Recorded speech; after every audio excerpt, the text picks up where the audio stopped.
Can you just answer one question, please? Let me just make this intro real quick, Miss Evelyn, and then Oh, you can ask all do right, your all right, inquiry. all First right. of all, we are live. Welcome to R is Untitled. Thank you guys for joining me tonight. We got a real barn burner for you guys tonight. That's for damn sure.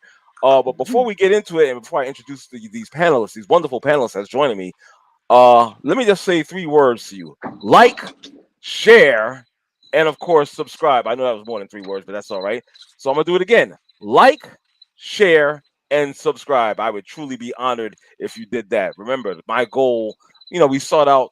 It'd be nice to get to 100 subs, then move on to 500, then 1,000, and so on and so on and so on. That would be so great. And also, support is 100%, 1,000%, 10,000% free.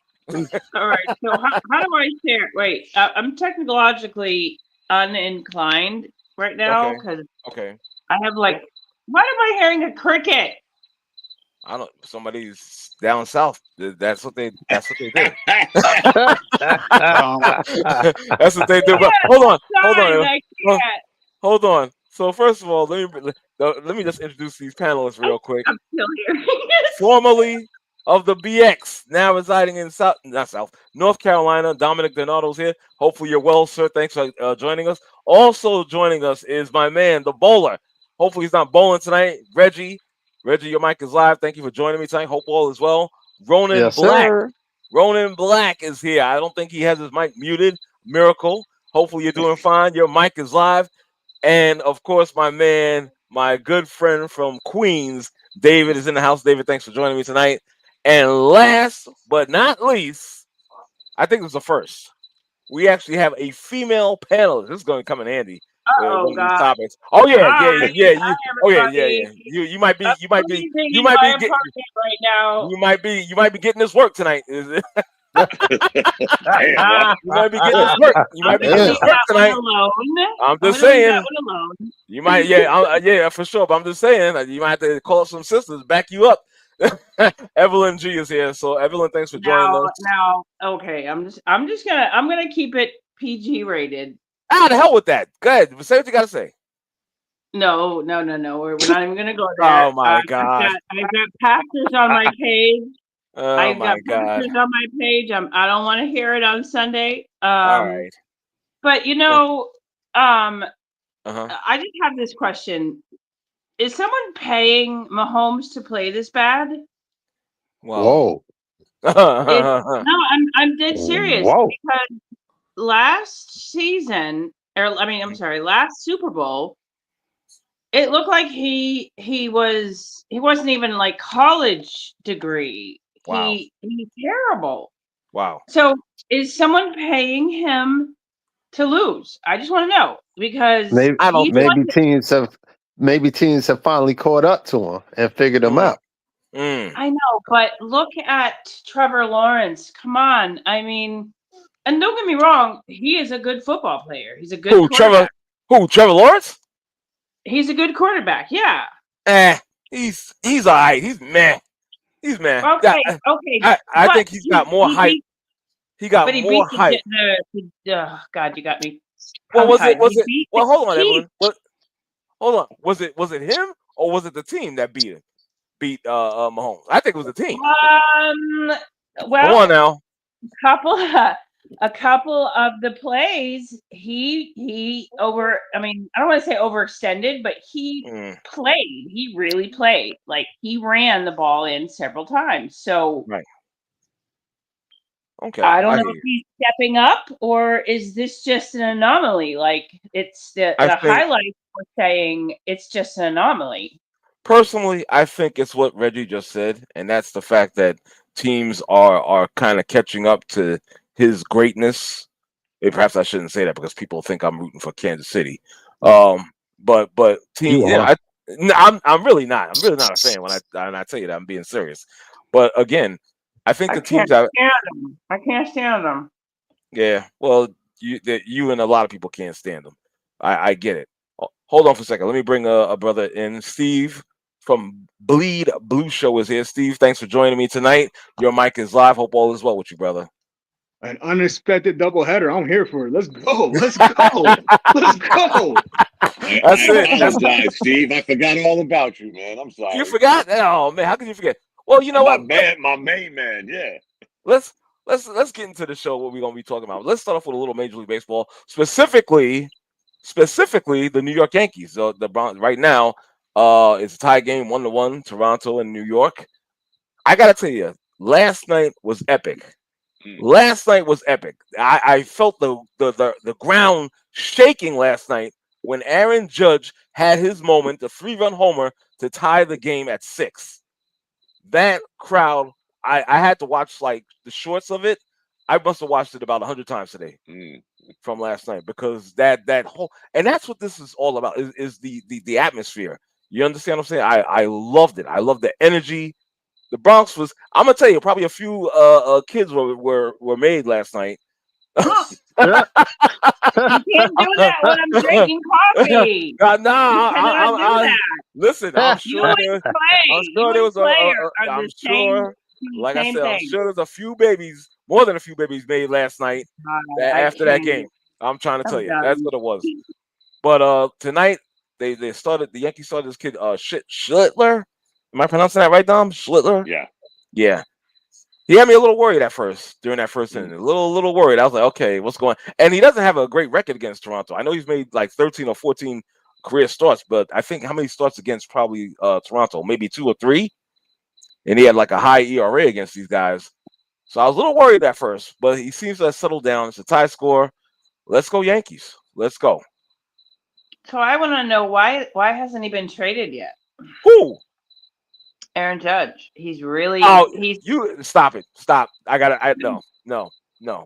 We're not doing that. No. Come on. He's worth more than what they are putting out. No, we're not doing that tonight. No. No. We're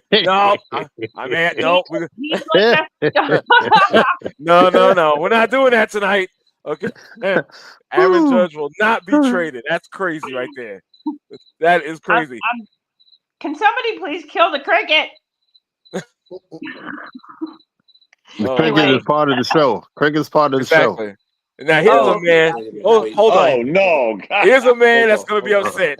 He's going to turn his mic. Not only going to turn his mic off, he's going to turn his camera off. Hold on. He's ready to come outside. Dom sent the agenda, and this was not in the subtitle. Yes, it was. This was not in the subjects when he sent it. Yes, it was. Yes, it was, sir. No, and go ahead, Dom. He's gonna say it was Major League Baseball playoffs. And I put in parentheses specifically New York Yankees. All right, I'll be back. There's a hater. There is a hater. Oh my God! Wow. It's only a game. It'll be okay. It's all right. You guys talk about me. I'm sorry. He's a hurt Met fan. I get it. I understand. It's okay. David, you said he's worse than you, huh? No, I said you guys talk about me. Look at that. At least I hang in there. Listen, I try to support you guys. I talked you down last night.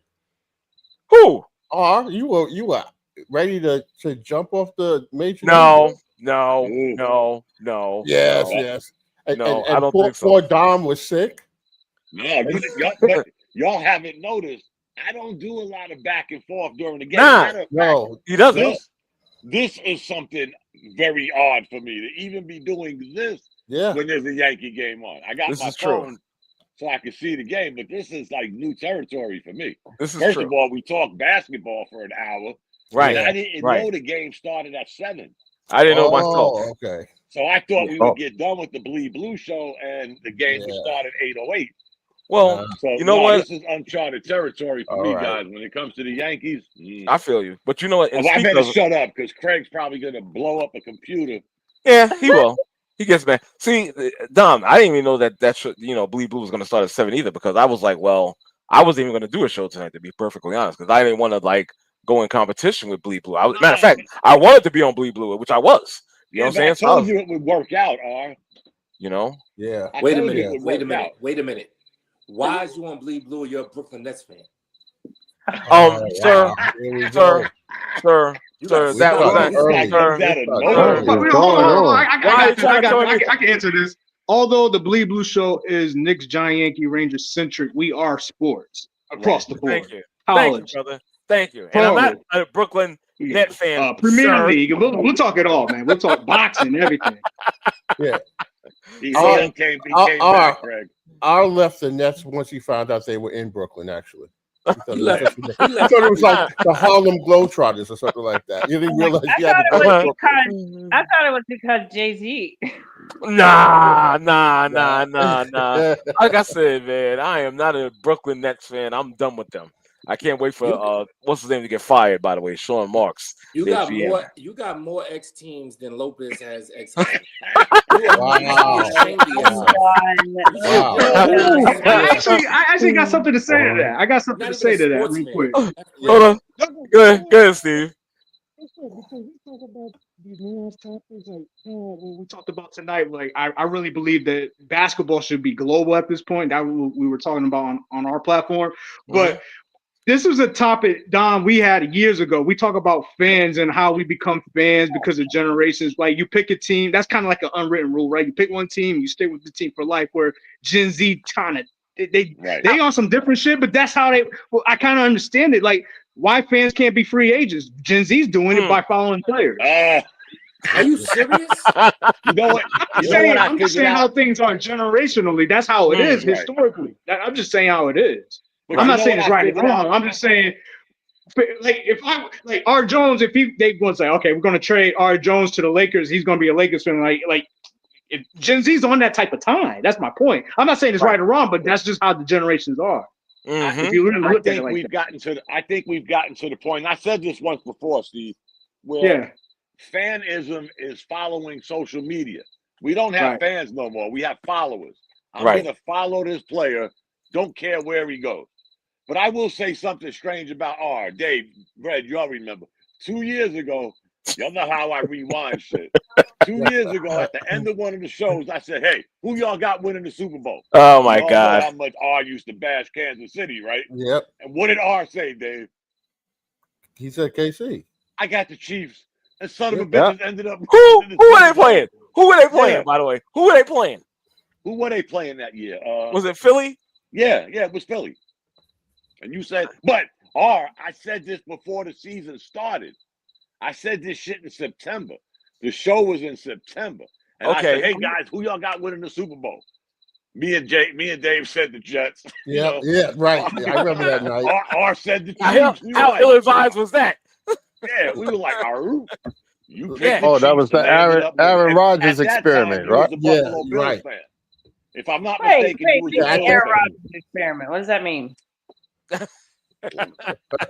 That means that total failure that went on in MetLife and whatnot. You know what I'm saying? Wow. But again, so I am not allowed to be, even with my within my hatred, I'm not allowed to be objective. Even within my hatred, I am not allowed to be objective. Is that what you're saying?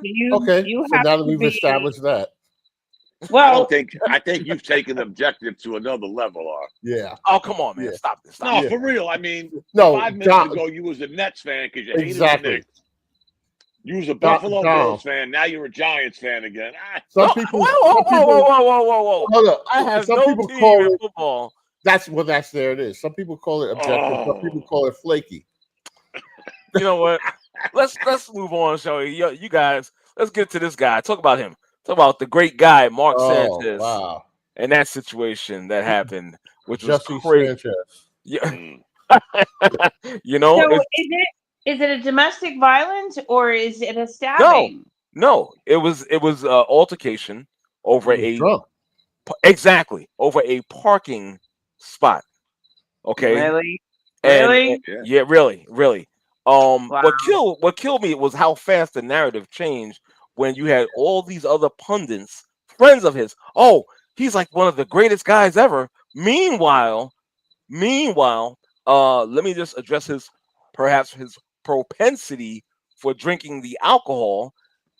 You're an athlete, so you're still young. You're 38 years old. You still have I'm pretty sure your body is, like working out and stuff like that. You're not fat. You're not overweight, anything like that. So and you attack a 69-year-old truck driver. Yep. For what? Okay. For what? For over a parking because he was drunk. Because he was drunk. He was stupid. You know what I'm saying? So for all these people that were bigging him up and whatnot, like, oh, he's this, he's that. He's held. He should be held to a higher standard and whatnot. Be put on a pedestal and all that nonsense. It's bullshit. Yeah, it's bullshit. His true colors came out. His true colors came out of who he was. So wait, let me get this straight. Pause. So he beat up a professional football player. Beat up an almost 70-year-old man because he took his parking spot. Is that what you're saying? Yeah, I'm saying it's similar to that. I'm just saying, like again, it was ridiculous. To get his ass whooped. He needs to get his ass whooped. I hope they. You know what? He got stabbed. I don't want that. He did get the guy did stab him during that. That's a consolation prize. You know what I'm saying? Yeah, right. But again, from what I understand, with the 69, he has some type of permanent like facial damage to his face. He got beat up bad. Yeah, we're talking about a professional. Oh, they did they? I didn't see that photo. Yeah. It wasn't pretty. They released the photo. The photo of him in the hospital. And also, you mentioned video. There's video evidence, a lot of video evidence of the attack. Okay, because the hotel had cameras, and they got him on film. It hasn't been made public though, which is why he's getting charged with a originally it was supposed to be a misdemeanor, but then once they viewed the video, they upgraded, so to speak, to a felony charge, and it's punishable from 1 to 6 years sentence. So imagine if he did that. See that kind of makes the hair on the back of my neck stand up, because I'm a survivor of many traumas. Imagine, I can only imagine what his wife or girlfriend must be going through if he beats up a 70-year-old man. Well, I don't know if he has a wife or whatever. He might. I'm not 100% sure, but that's a good point. I mean, I'm only saying that because this is Domestic Violence Awareness Month, and everybody's doing everything for the vigils and whatnot. But how can is he stupid? Is he? He's stupid and he's drunk. And again, you're an ex-athlete, so I'm sure you're still working out. You're keeping your body a certain way and whatnot, and to just go out there and drunkenly attack a man that's close to 70 years old that was probably fearful for his life. He actually said he thought he feared that Mark Sanchez was actually going to kill him. He probably would have. He probably would have. Yeah. When you're drunk like that. What's that again, Shamik? Didn't he stab Mark Sanchez? Yeah. Yes, he did. Yeah. Where did he get the knife from? Well, he probably kept it on. Truck driver. They're going to keep a knife on him. Most truck drivers. Lucky he didn't have a gun. I'm very careful with these kind of things. I don't condone what he did, but I'm very careful with these kind of things because he was drunk, and I think people that I don't drink anymore. Like I haven't drank in liquor in like 7 years. Yeah. But people that drink can make a mistake and doesn't make them a bad person. Sometimes that liquor can get the best of you.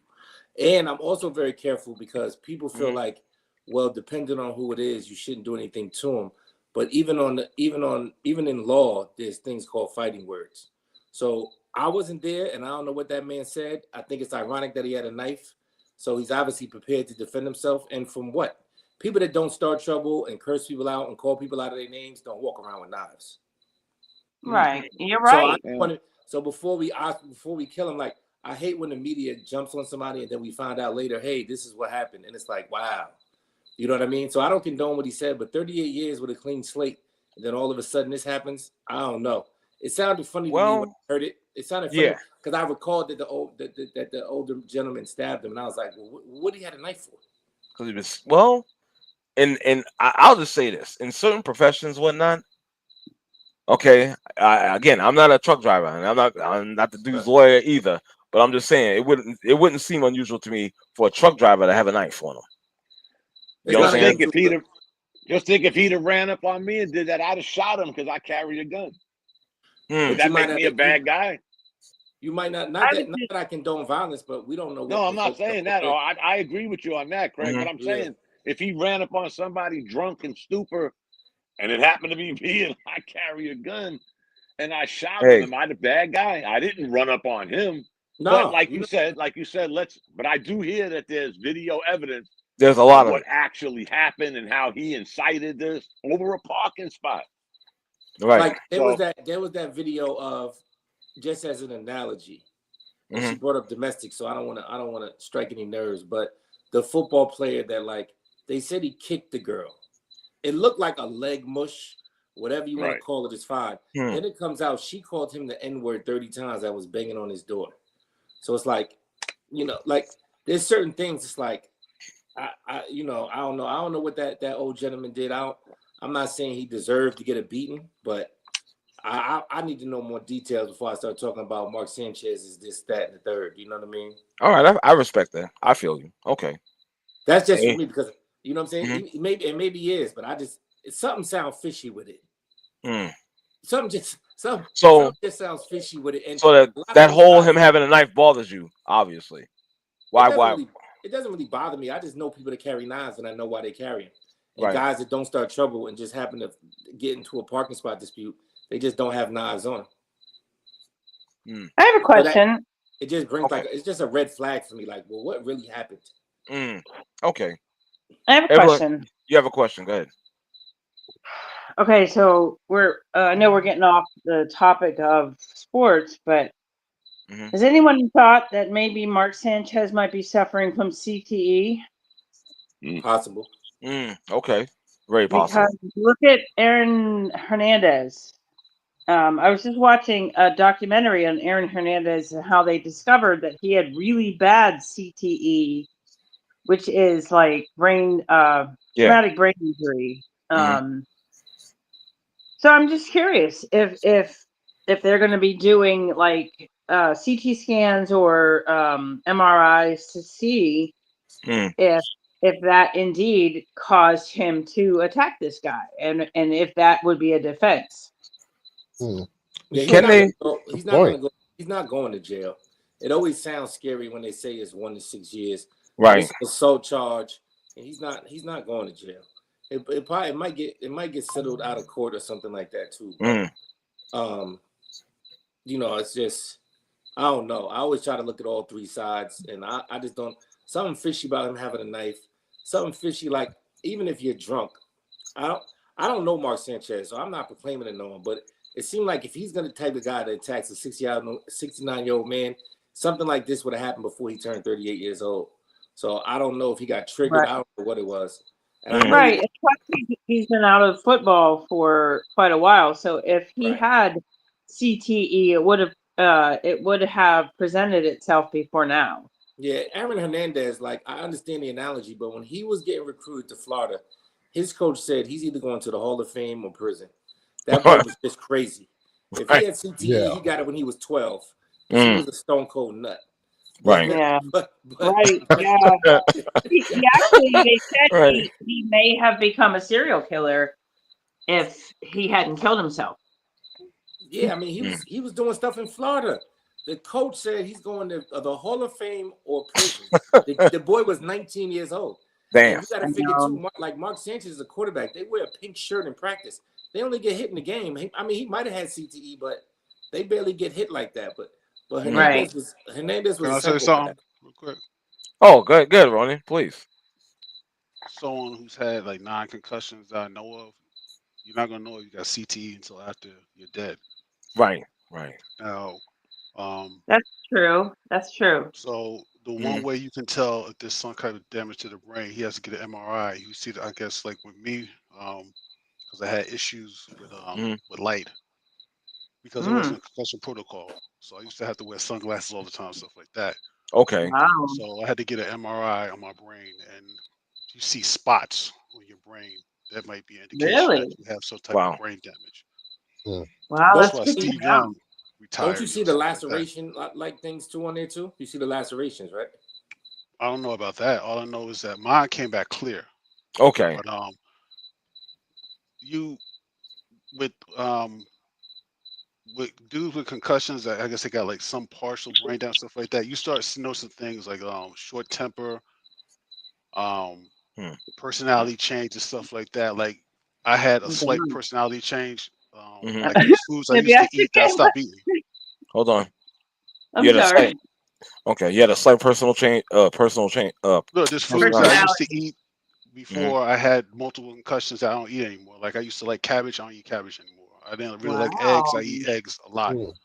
I used to eat pizza a lot. Pizza's a once in a while thing. I used to be more introverted, and I'm a little bit more outward. But I've been around dudes who, you know, we dealing with CTE. We dealing with head contact with football, stuff like that. This stuff that dudes do. I'm not even talking about the hits that you take in the game.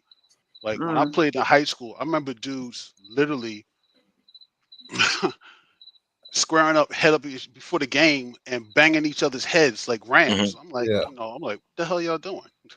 Why? Go get some of this. I'm like, I'm not doing this, man. I'm a wide receiver, dude. I don't do that nonsense. Insane. Right. Banging their heads on lockers, all kinds of crazy nonsense like that. So, wow. That's not good. It's crazy, man. To you honestly, you know what I mean. The point about CTE and Mark Sanchez again. I think you have to do the autopsy to go into the brain. That's the sad part. Yeah, you just exactly. Pay attention to his behavior. Right. Forward. Like depression. Like you look at Junior Seau. Yes. Dave Dorson, Andre Waters, stuff. These guys like Junior Seau. This guy shot himself in the chest and left a note. He left a note and killed himself. Like, yo, look at my brain. This dude, he used to play for the Steelers and the Jets. Matt Willig. He died from CTE. His was so bad that this guy was actually having conversations. His wife videotaped him. He's having conversations with his father and his uncle, and they since passed. He died, you know, years back. I think he died like 2016 or something like that. But wow, it's that's sad. But I don't know if he had it. I mean, some people, man, they get drunk. They, you know, Dr. Jekyll, Mr. Hyde. So. Exactly. You know, I'd like personally. I wish I could find out about his history and drinking. To be honest with you, right? Because again, like Shamik was saying, you know, we don't know this guy, and you know, the media puts out this stuff and whatnot. But I just found it. We know him now. But I just found it really strange how that narrative switched up from this guy being like damn near perfect with some of his pundits, his contemporaries, to just the whole from misdemeanor to felony, and finding out details and seeing videotape, plenty of video evidence, you know, which led me to initially think that this guy was a maniac. we do live in the world where we don't live in the world of second chances no more. And I don't care how good he was, what he did. He could be preaching at church tomorrow and F up on Wednesday, and we don't do that no more, guys. We're into here and now, shock value. Yeah. And you're right, Mark Sanchez, I've never heard of him having any. I mean, me and Dave, Jet fans, I never heard of him. You never heard of him? Y'all missed it, man. Everything went south after the butt fumble. No, I'm just fucking with you. Wait, say that again? No, but I mean, I never heard of nothing negative about this guy. I mean, he's had a good career with Fox after he played.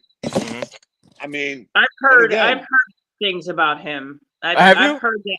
Yeah, well, I am a survivor of domestic violence, so I hear through the grapevine, through like the Center for Family Justice here, that he has history of domestic violence, and not only him, but many of professional football players beat up their girlfriends, their wives. And it's either steroids or it's the pressure of performing, or could be anything. You know, for me, my ex-husband was a raging alcoholic and crackhead. You know, but it's a long story. Whatever, I don't want to go there. But you know, people don't understand that when these guys are high pressure. even though they're getting paid ridiculous amounts of money, like they shouldn't even be getting half of that. They're not doing anything, but yeah, That's crazy. You'd be amazed what happens behind closed doors. People, especially predators, like narcissists and sociopaths. They're the nicest people you could ever meet until they get behind closed doors, and then you're in trouble. Like, you might not that's survive. true. That's true. That's true. You never know a person. You know, they'll put on this front, and then you really get to know the crust of this mother freaker. You know what I'm saying? And you might not want to know him like on that level. Right. I no disrespect to you, Evelyn. I tried to look up and try to see about a past or whatnot. Yeah, I tried. I couldn't come up with it. Yeah, I couldn't come up with it. But you know, but like I said, here's the funny thing. While you were saying, I was doing research to Craig's point. The guy didn't even file charges. He went straight to what? Like a lawsuit, a civil suit. Yeah, that's why I always question. Right. I always sit back and wait. Yeah, I'm just saying, guys. I'm not saying Mark Sanchez is innocent. Right. I'm just saying you skip over. I mean, damn, y'all remember the story? The cops went to the hospital and read him his rights in the hospital, and we went from that to a civil suit. Right. Okay. And money. If you have enough money, everything goes away. Yeah, I'm not saying it's fishy. I'm just saying the water's a little. And if you're the right color too. Yeah, it was a little muddy. I saw that report, Don. Mark Sanchez is kind of a white guy. He's a little bit of olive skin, but it just kills me that if that was, say, I don't know, I can't think of a black quarter. Lamar Jackson. Say that was Lamar Jackson. Would it be the same thing? Would they be saying, "Oh, well, he's a football player, we should give him a chance," or would they be saying, you know, he has this, and this in his past? So, well, let me just say this. This might be a little off topic. In regards to the NFL and domestic violence, do they really care? I hate to put it like that. They led the league. Yeah. Okay. Go ahead, do they really care? You know, they really don't. It's hard, difficult for me to say this, and I don't want to say it, but it's true. They don't really care. Look at how they handle that Ray Rice situation. There's been so many situations over the years. One that in particular that always burned me, and it's in regards to the New York Giants or whatnot. When the kicker, Josh Brown, was beating his then girlfriend, and she became his wife. Why? I have no idea. Probably because she was too scared to say no. And they signed this guy. They re-signed this guy to a contract. That's why I'm not a Giant fan, to be perfectly honest. I probably never will be. Yeah. If the money's right, anything can happen. It's sad. We had those conversations a few years ago. Remember, Dave? NFL, domestic violence. Oh yeah. Yeah. You know, they don't really care. watch, rinse, repeat, man. Right. Yeah, you're so exactly I don't know right. if it's... Let me ask you, and I'm sorry, I don't mean to keep talking. Why did the Steelers sign Aaron Rodgers? Come on, why? I need to know this. You just changed subject, yeah. I just need to know. I have this seeping, like, I need to know. I don't know why you're down on Aaron Rodgers. He's old. So what? So is Tom Brady. Tom Brady was old. He won a championship. Let's not put them in the same category. Hold on. The Steelers are 3-1. Thank you. They're 3-1. Right. They play on Sunday. Right. But here's the thing that kills me. See, and I don't want you to get upset now, but I gotta keep it 100%. I gotta keep it 100%.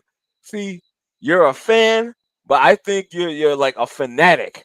And I say this because you got a team that you root for is 3-1, and they had a bye week, and they got talent. They got some talent. I'm not saying they will beat us, but they're 3-1. That's not good enough for you. That's even with Aaron Rodgers. Wait a minute, hold on. Who is us? Listen, I'm just saying. I'm just using it. No. Who is us? Yeah. So can I? You put it out there. That's a legitimate question.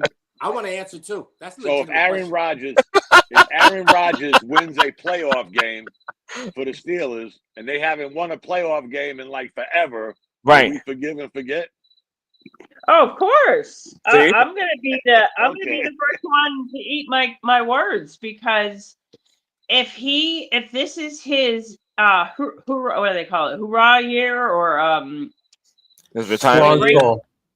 Yeah, this is his last hurrah. That's what I'm saying. Okay. Then great, go out with a bang. But I mean, he cannot stay, not get himself hurt. He's not gonna. Here's the thing. What gets lost to me anyway. Here's the thing gets lost in the traffic. The man had the ACL surgery, correct? Right. A couple years ago. And I keep saying this. Normally, Achilles. Thank you, Shane and Reggie. The Achilles injury. Full recovery is typically 18 to 24 months. Wow. Last year, he didn't. Honestly, I didn't really see him having a bad year last year. To be perfectly honest, he really didn't. And I would probably say he was probably about 87, 90% tops back to his full self. And like I said, 18 to 24 months is a typical recovery time, full recovery to 100%. And I believe this year he is 100%. He just has to stay healthy. And the Pittsburgh Steelers do not really need an all-world, all-pro Aaron Rodgers. They need a guy that can just manage the game and whatnot. If you throw 250 yards, that's good enough. They don't need him to be going off for 375 yards per game. No. Right. They just need a competent quarterback, which he is. So again, don't question why they signed this guy. He's a good quarterback, and I believe he's fully 100%. At this moment, he might be the best quarterback in the division right now. Yeah. Starting. Okay. Who's in that division? Well, in the division, you have Lamar Jackson. He does this fumble shit here, interception there. He makes stupid shit. He does a lot of spectacular shit, but he doesn't win the big games. Kind of reminds me of Josh Allen. Who do you trust more? Who do you trust more in a bigger game, Aaron Rodgers or Lamar Jackson? That's a legitimate debate. Oh yeah, that if you're gonna put the two together, if you're gonna, I mean, see, the thing about Lamar Jackson is he is unpredictable. That's what I'm saying. Exactly. You know what kills me Aaron about Rodgers is pretty predictable. Although that one shot that he made, I was like, damn, that was under 2 seconds. Hold on. His last 3 playoff games, he scored less than 10 points and lost all of them as a favorite. Google that stat. Aaron Rodgers is overrated. Aaron Rodgers. His last 3 playoff appearances, not only did he lose, he scored 10 or less points as a number 1 or 2 seed. And it goes back all the way to Green Bay. He's overrated. He's not clutch. He has 1 Super Bowl. You got one more than Lamar Jackson. Yeah. I'm gonna start putting out positive energy for Aaron Rodgers because I need the Steelers to win. Think about it. Cincinnati got what? Didn't Flacco just go to Cincinnati just recently? Yes, he did. Yeah. He got traded. So that by default, Dylan Gabriel and Shedeur Sanders is not better than Aaron Rodgers or Lamar Jackson. So it really comes down to, I'm just saying, right now as we know it, who do you trust more? I mean, that's a legitimate debate. I mean, I could go back and forth between Rodgers and Jackson as of right now, but it's a legitimate debate because of the unpredictability of Lamar Jackson. That makes you know what I'll say? I'll say this to bring your point to context. So if they switch teams, Baltimore's winning the Super Bowl. So I get what you're saying, but he's not going to do anything in Pittsburgh. Baltimore has a way better team. If you put him right now, tomorrow, on the Baltimore Ravens, they're probably undefeated. You give him but that goes back to Lamar Jackson. Well, they only have 1 win right now, right? They only beat Cleveland. So. And they got smacked by Houston. Right. So what are we saying? Like, as of right now, he has better results with the wins than Lamar Jackson. That's just a fact. It's sort of like saying, is Mike, is Mike Tomlin, Doc Rivers. So then I go back to saying if Rodgers wins a playoff game, he'll have won the first playoff game for the Steelers in 8 years.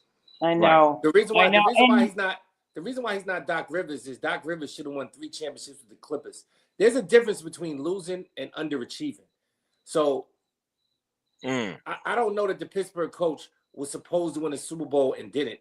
Doc Rivers was to have 3 championships. Well, I'm just saying, Craig, I'm going to the one win. He's had talented teams. He's got 1 championship. But my only point is, as much as we're talking about Aaron Rodgers, if he wins 1 playoff game this year, he'll have surpassed what they've done in the last 8 years. Which he will. They have not won a playoff game in 8 years.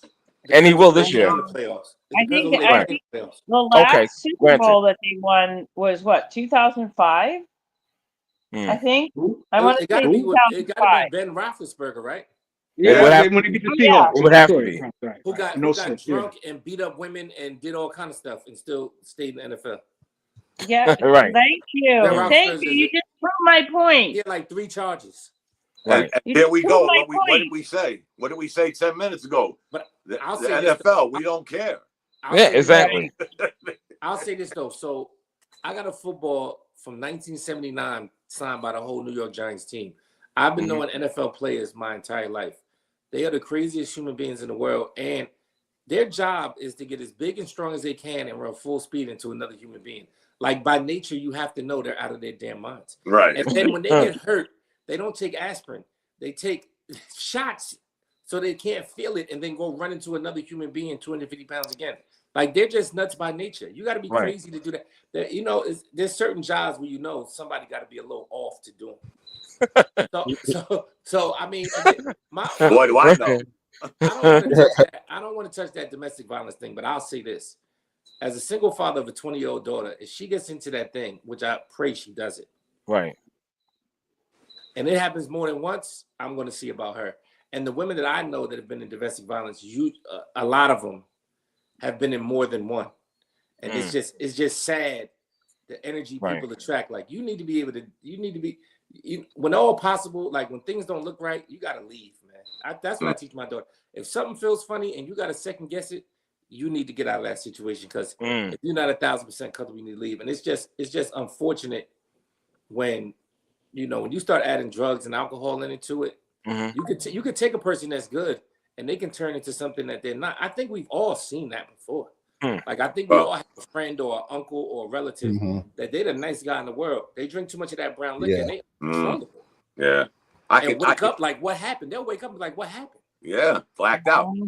I lived it for 6 years. Believe me, I know. I understand it completely. But something feels funny about that Mark Sanchez thing to me. Yeah, I'll tell you what though. If it ever happened to your daughter, Craig, I'm gonna kill that individual. I'm gonna blame your government. They fucked my brain up, and I'm gonna go home scot-free. I'm just saying. I was gonna mention you and your life is somebody that gotta be crazy, jumping out of planes and shooting at people. I was gonna bring you up. I just left it with football players. Yeah, y'all was talking about people that run into walls and shit. Choices. Let me tell you, I'm blaming your government. Y'all did it to me. I'm sorry. It's just an unfortunate situation, and I hope. You don't want to see an old man in that situation, right? But I know some old men with some nasty mouths, man. They'll say some stuff that my father's one of them. He's 90. I was gonna hit him last week. No, I'm just playing. But he's crazy. Like he'll say stuff. I'll be like, man, watch your mouth. You can't say that. Right. But hopefully, hopefully, I mean, Mark Sanchez had a long career as what appeared to be a decent human being. But like you guys said, you never really know somebody. You never know. Right. You don't know. It just feels weird that the situation that comes out and the first time he does it is with a 69-year-old man. Something just don't feel right about it. I mean, Shamik, I get what you're saying. You know what I'm saying? Yeah. You got a legit point and whatnot, for sure. I just say we got a couple of old guys on here that you don't never know what's going to come out of their mouths. So to that point, and I'm not making light of domestic violence whatsoever. Right. I'm not shedding a light. Right. But how does that compare to when Michael Vick got blamed for something at a house that he wasn't even there at. Good point. You are absolutely right, and it's funny that you bring that up. It's very funny, and the universe is working right now. I also work with rescue animals. Okay. And I'm trying to pair rescue dogs, fight dogs, shelter dogs, cats, all kinds of, well, just dogs and cats, but with combat veterans and domestic violence survivors. So I just think it's funny that you brought that up, because one thing that is really, really bad, and at least up here in Bridgeport, is dog fighting. Really? Yes, and it makes my blood boil, and I sometimes they surveil me, and sometimes they don't. But he wasn't there. However, and this is what I've heard. I wasn't there. Okay. But I've heard that there was a dog hanging from a tree with something wrapped around his head. He was just hanging. He was dead. And I also heard that whoever was doing it was, the dogs that didn't win, they would torture and kill them. You know what? Even though he wasn't there, but call me crazy, but didn't he kind of like foster the environment? Yeah. Oh yeah, he fostered the environment. So of course you're gonna get the blame. Right. And you can't tell me that he didn't know about it. I'm sorry, you can't. No, however, he knew there's, at least here in Connecticut, animals have no rights. I've discovered that more than I care to share. But he is a public figure, so to speak. He is. And if he wasn't aware of it, then I'm okay with him. I'm okay with him not being there. However, these animals didn't deserve that. No, they didn't. And he wasn't. He had to know. Let me just stop you real quick. Let me bring our brother. I held up a certain topic for your arrival, Mr. 1980 Big Headphones, aka Moody. What an introduction. Peace, my kings. Queen, what's up? What's up, my queen? Hey, what's up, family? Love all y'all, man. What's up, Queen? Who are you? That is Evelyn. Evelyn, this is Mr. Moody. Evelyn, my name is Moody. My real name is Jeff. My government is Jeff. My desired name is Moody. You can call me either one. Very nice to meet you, my queen. Nice to meet you. Yes, I'm probably going to say something outrageous. So if I say something crazy, just put your finger. Just put it up. Yeah, just put it up and I'll behave myself. Rodney had some very interesting friends. Yeah. Very I say. Some of them I've known for a decade or so. Yeah. Right. Yeah. Some I haven't met in person, and some I have, but I know that they're all kind of crazy, and I'm okay with it.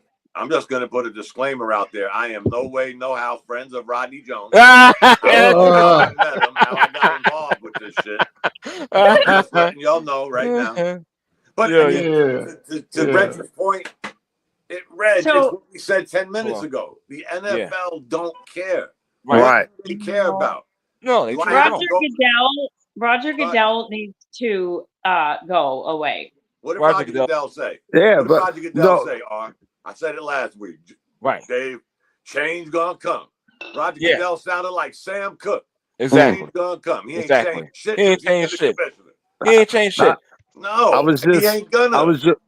I was just saying how they crucified this man. Yeah.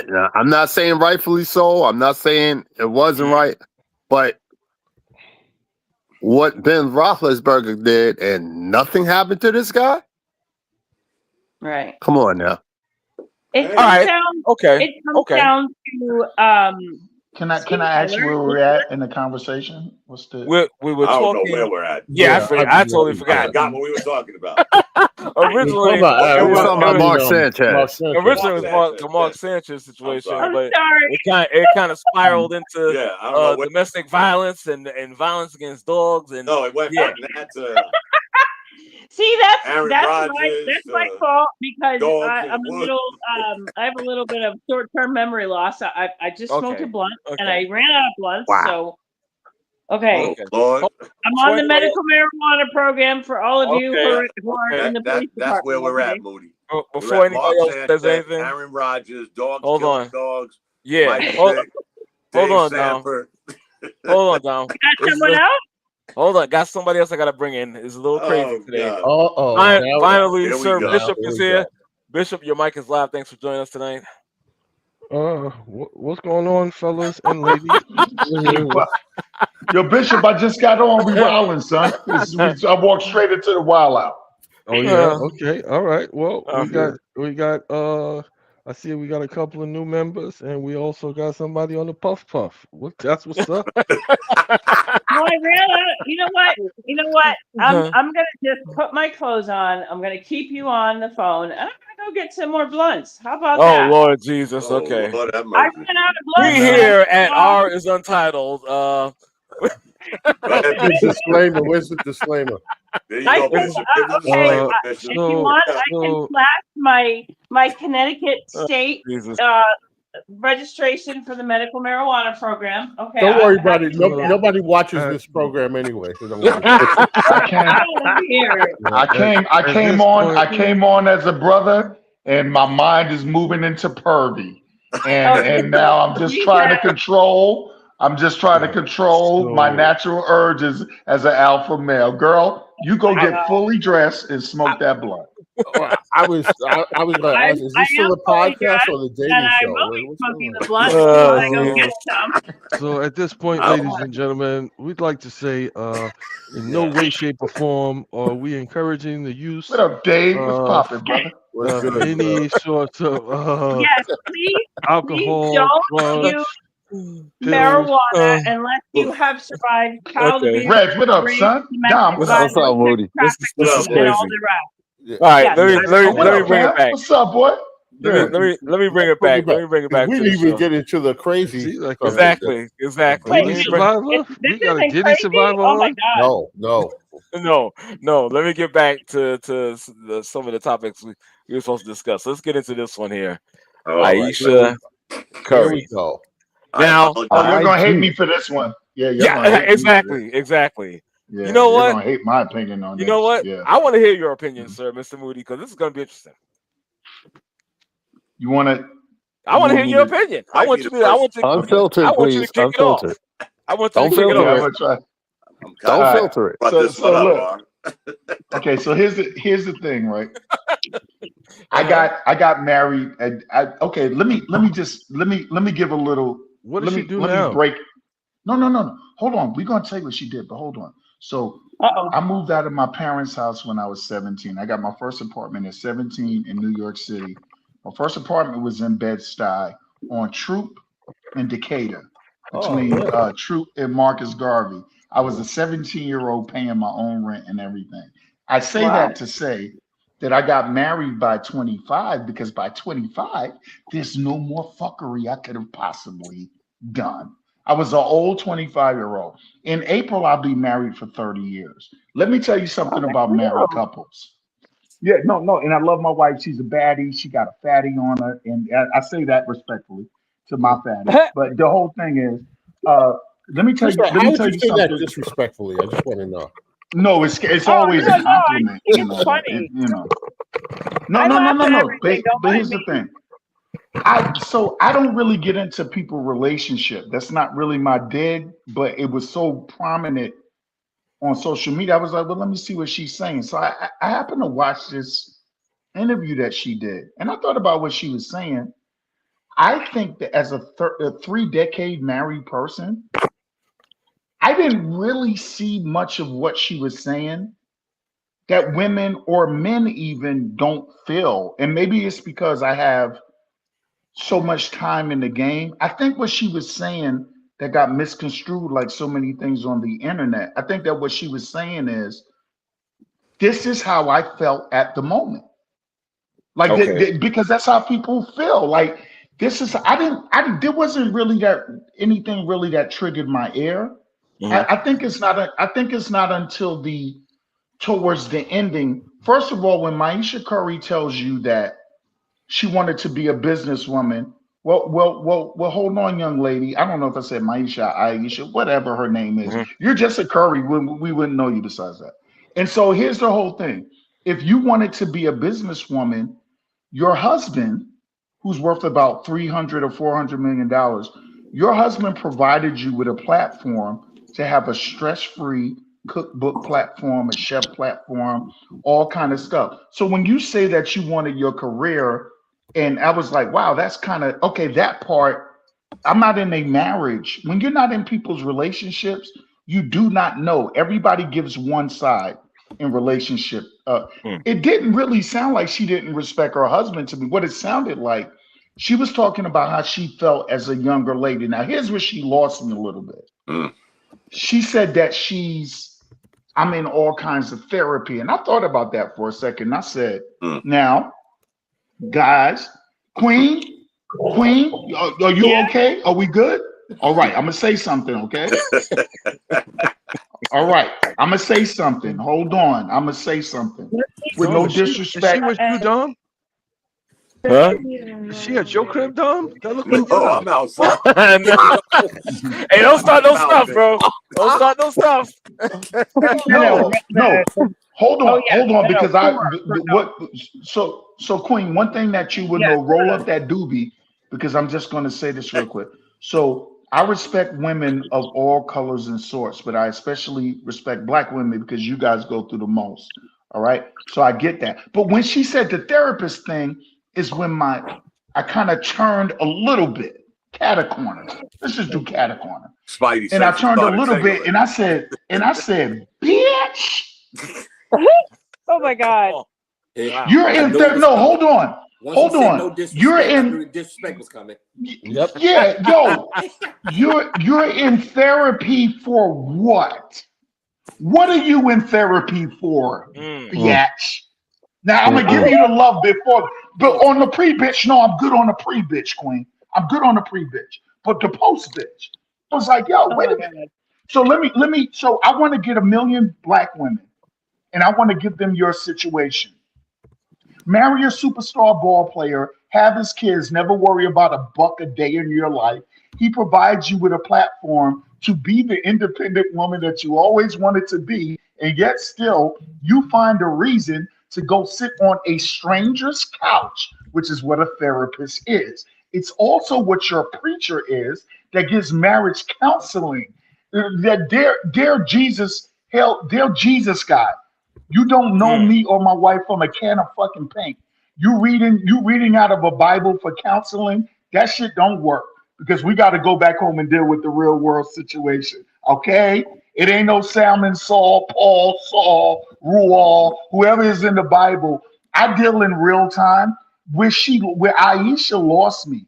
You're taking therapy. Well, let me tell you something. I'm not gonna call her bitch no more. I'm sorry about that, everybody. Sis, let me just tell you something, No, Ayesha. you can say whatever you want. Come on. I don't. Okay, thank you, sis. Bitch. So here's the thing. What Ayesha, check this shit out, Ayesha. I can give you about 10 million Black women that want your problems. Oh boy, do they want them. They want them so bad, in fact, that they'll bang your man. And by the way, Ayesha, God bless you. I think she's an attractive woman. But without Steph, you're kind of like a 6. If you don't date Steph from the gate, Ayesha, you're kind of like a welcome to Burger King, may I take your order kind of thing. That's all. Okay, that was my opinion, and I'm silent now. I'm sorry if I offended anybody. I'm not really sorry, but I'm going to say sorry. No, you're not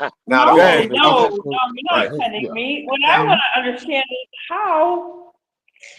How is she going to say she's not happy? So you have everything. I don't think she said she wasn't happy. She didn't say I don't that. think that's what she was saying. I But don't. you know what, Moody? Not the reason I brought this conversation up to R or put it out there is my disdain sometimes for what I always say. There's too many microphones out there. Everybody got a mic. Everybody got a platform. So we're gonna say what we want to say, Moody, and we really don't care because, again, to your point, Moody, I'm already up here. So whatever you say, whatever B word you want to use to me, Moody, I'm still up here with my complaints, with my therapy, with my I don't want to have kids, I didn't want to have kids, whatever your situation is. Somebody gave you a mic and you said, you know what, Moody, let me just air out some shit real quick. And then move on with my life. Because she don't care what we say. She don't even care what the neighbors say. We're irrelevant. We don't matter. We don't. My only contention is, how does he feel? That's the point. Exactly, Dave. He's on the clock, Dom. Let's just cut to the chase, Dom. He's on the clock. He's on the clock. We all know. Let's just not. Let me let David say what he wanted to say. Yeah, just real quick, because Dom really said what I was going to say.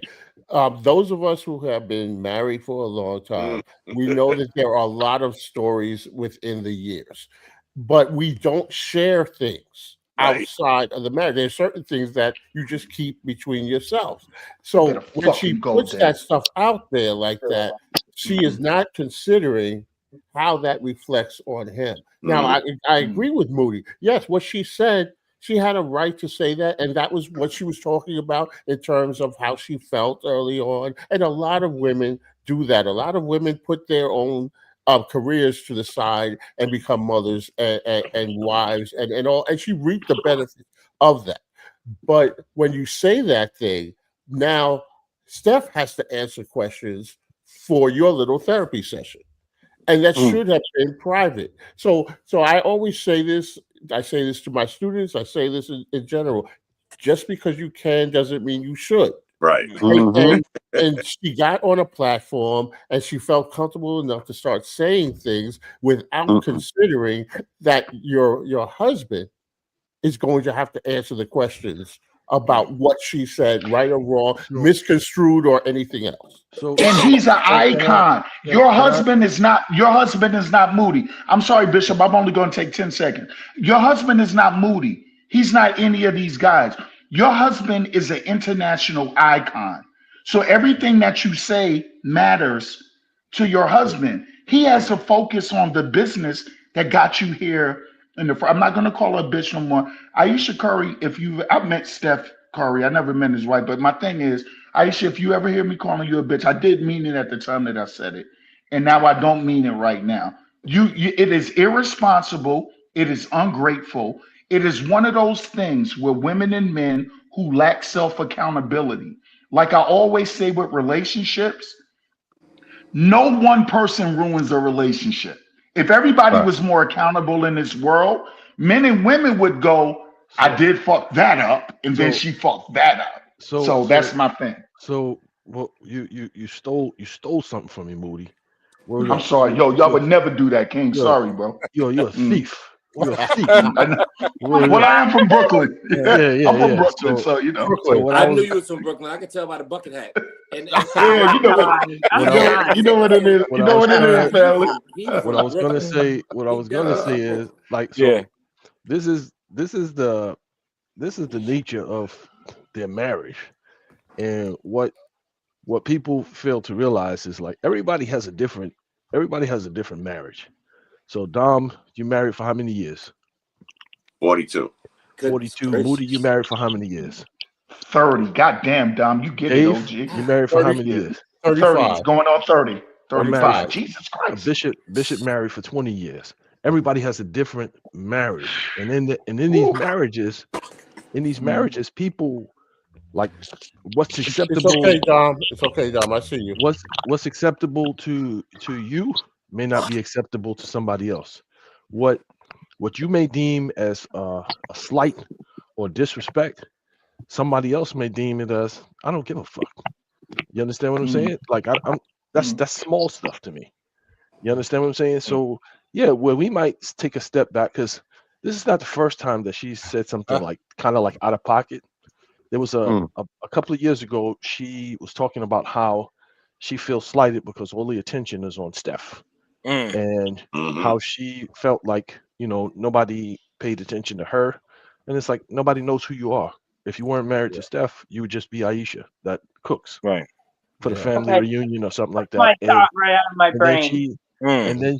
then she made a comment about how she had body augmentation and how her breast reduction surgery went awry, so now her breasts are larger and things like that. And it's just like, well, excuse me, but you do realize that without the Curry on your last name, like nobody pays you any attention. Right. You're just another Ayesha. So this whole idea that you feel like small because he's this, it's like what Moody said. If everybody held themselves accountable, for their actions and for what they say, things would be a whole lot easier in life. And one of the things that you would realize is when it comes to accountability, unfortunately, men have become conditioned to be accountable, and women have become conditioned to not be accountable for any of their actions, words, anything. They always come up with some kind of excuse why they got where they got to. And I'm so glad I'm on this panel right now. and the crazy thing is, it's like all of the stuff that she's saying, all of the hardships and trials and tribulations that she's going through. It's like, how many people envy the situation that you're in. And it's always like people are never able to be reflective and say, hey, here's all the things that I have, and here's the things that I don't think I have. Look at the balance here. Because if you were truly reflective and you were truly feeling like, hey, being honest with yourself and accountable, you would just shut up and just enjoy the ride. Because the problems that you think you got, those are just in your mind. Those are manufactured and just in your mind. So it's ridiculous that somebody would even give her a platform to right complain. now, Bishop, if I may, here's what I want to say. I think that because somebody is married into wealth, I'm not sure if we can dismiss what ails her. You know what I mean? Because some of the most unhappy people are rich people. Like I was talking to like my brothers today, and we were all talking, and it's a gang of us, and we were all talking, and we were like, not about Ayesha Curry, but we were like, yo, you ever notice like historically, like white people, like if they lose all their money, they come in the house and they just historically, everybody is not the same. It's so pitiful that we have to do shows and define things. You know, like I talk to people that it relates to. If it doesn't relate to you, then you shouldn't be worried about it.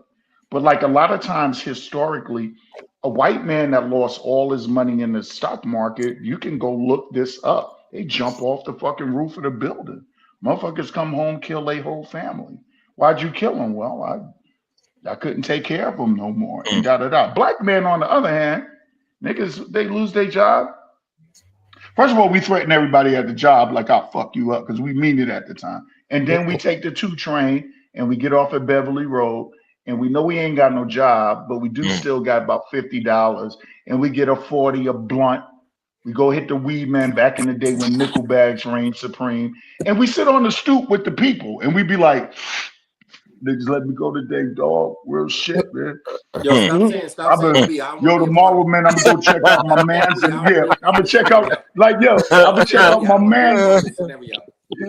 No, I'm not saying all of us. I'm just saying that what we do now, and that's not everybody. I'm not generalizing anybody, but what I'm saying, you can be a rich woman and be Robin Williams was one of the most iconic comedy figures in the entire world, and all that money and all that fame, he took his life.